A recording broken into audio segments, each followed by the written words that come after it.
The main exit of a mine, like we came in, you'd be right behind them. Okay? Hurry, please follow me to the board right here.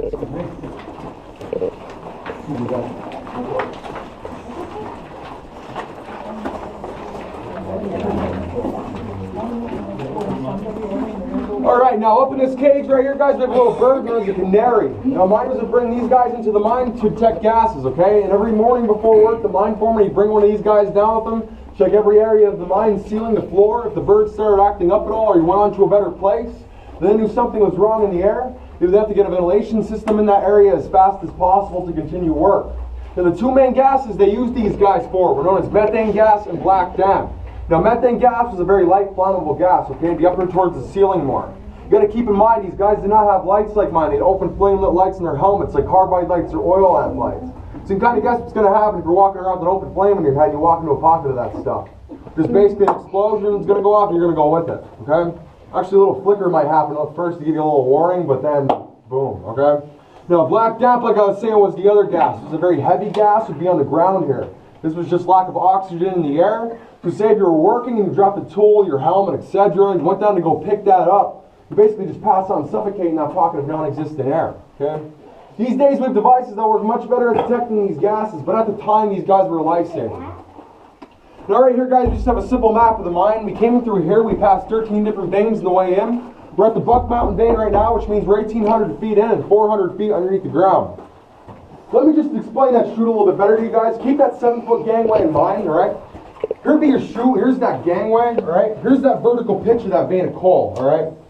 There's that guy up there I said he'd be drilling and blasting. Looks like he's trapped, but he's actually using that blast load he previously just blasted to support himself, get those next charges set. Okay, then he'll just crawl back down. There's actually about 3 foot of space on the sides of these chutes. He'll crawl back down, he'll blast, you know, they'll like unlatch the latch, alright? Let coal funnel down to the car, they'll then blast again. He'll go back up, clean out, build some more timber, you know, it's honestly a big non-stop pattern, okay? Now this is the only area in the US where the coal runs on vertical pitches. So what they would do in a mine like this is they would leave 30 feet of coal, cut 30 feet of coal, leave 30 feet, cut 30 feet, just a big pattern, okay? This 30 feet that they would cut, that's where you'd see your chutes. This 30 feet that they wouldn't cut, they call these pillars. And these pillars are actually holding the mountain up above these guys' heads. There's a lot of coal left behind in these pillars here. The most profitable thing you could do in a mine like this is going back and doing something called robbing the pillars, which means you're going to start taking these out. Like I said, they're holding the mountain up. These guys have a limited amount of time to get as much coal out of these pillars as fast as possible because the place is sure to collapse. Okay? If you guys want to check this out, let's set a Bob over here, the mule.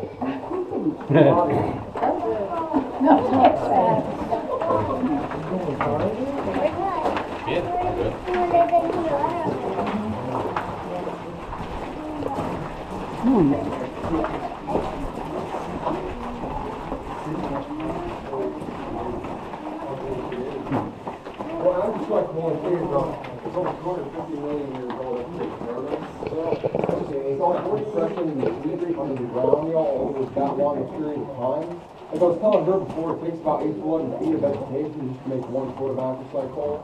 That's basically how it's formed. It just gets really compressed and just turns into that basically over a long period of time like that. Alright, okay, everybody's here. I hope. Alright.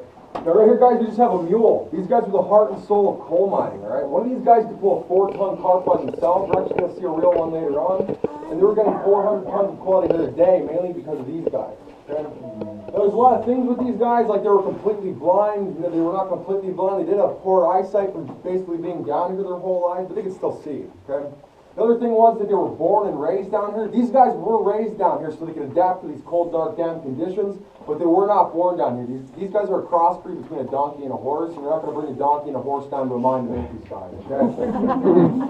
Yeah, despite what you think, these guys were actually well taken care of. In my opinion, even better than the miners themselves. They even had veterinarians for these guys. If they ever got sick or injured, they'd got them right away, trying to get them back in working condition as fast as possible. Okay? Now, who mainly fed and took care of these guys were usually 14-year-old or younger boys, known as mule tenders or stable boys. Now, here's 2 rules that go for everybody that enters the mine with these guys. If you were ever caught abusing them in any way, shape, or form, you would be kicked out on the spot, never allowed to work in any mine again. If there was ever a collapse in a mine, you're making get these guys up for yourself, because back then these guys ranged from about $600 to $700, and to the company at the time, though, it was worth a little bit more than your life. Okay? Sounds pretty harsh, but miners were easily replaceable. Just go to a bar in town here, pick up as many miners as you want.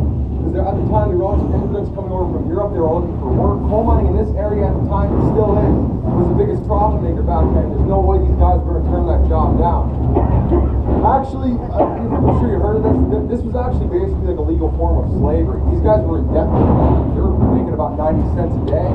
They were basically just working just to stay in their home. And just to give you guys an idea of how harsh of a lifestyle this was, if your father was a miner and he passed on the mine, if they could somehow retrieve his body, they'd bring it back to your home, drop it on your front porch, take the next oldest boy of the household to work that same day to continue paying that debt off. Right? He could be 5 years old and they take him right in. Now, if you didn't have any boys living in your home at the time, you'd be kicked out, left in the street, you'd be homeless. Okay? Sorry to drop the mood like that. That's how it was, though. Okay?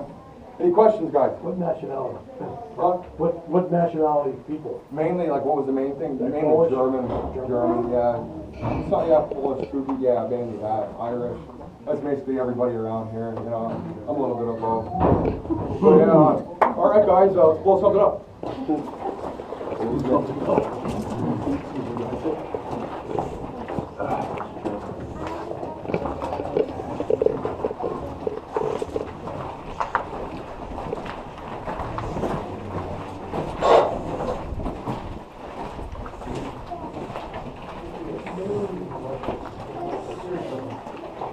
All right, I need anybody over here. I need somebody to do it. Preferably a little guy or a little gal. Yeah, anybody. Anybody. Go put the handle down. There you go. Is the man right there? All right. All right. Push that down, pal.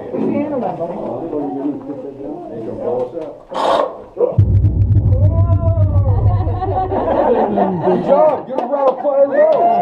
Hey! Hey, you guys catch how many shots just went off there? 6. 6 shots went off there. Very good. That was awesome. You know, miners eventually adapted a hearing for that. Because say if that all 6 shots went off and only 4 or 5 went off, and you went down there to go clean up, there's still going to be a couple live rounds down there. That'll end your day pretty fast. Okay. Now, if you guys can see down there, you see how it comes on a curve towards us. Miners would specifically make curves like that because when they be blasting in other areas, all that debris and dust would actually get caught in that curve, creating like a vortex formation. All that would stay back in that area, so we wouldn't have to be breathing that in this area. Okay? So follow me down here.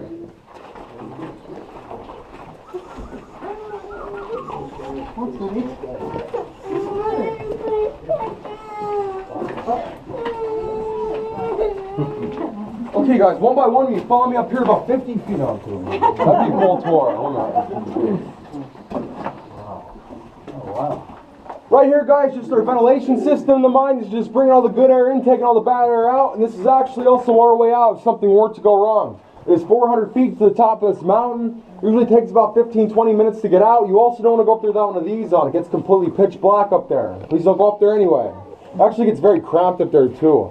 And towards the top there, there's like about 10-15 feet of just nothing but these spiders. I mean, like, they're fat, they're orange, yellow, green, they're huge. Like, you'd be going to reach for one of these and like want to be crawling right towards your hand. Like, it's pretty nasty. Everybody that enters the mine, though, I don't expect to be able to climb this. No offense to anybody here, but we actually have a mine rescue team that will specifically use this ladder to come get us as fast as possible. There's always at least 2 openings in a mine, like the main haulage way we came through, and there's always at least 1 manway like this leading out. Okay, so you guys want to check this out? Over here, I'll give you an idea what it's like looking down.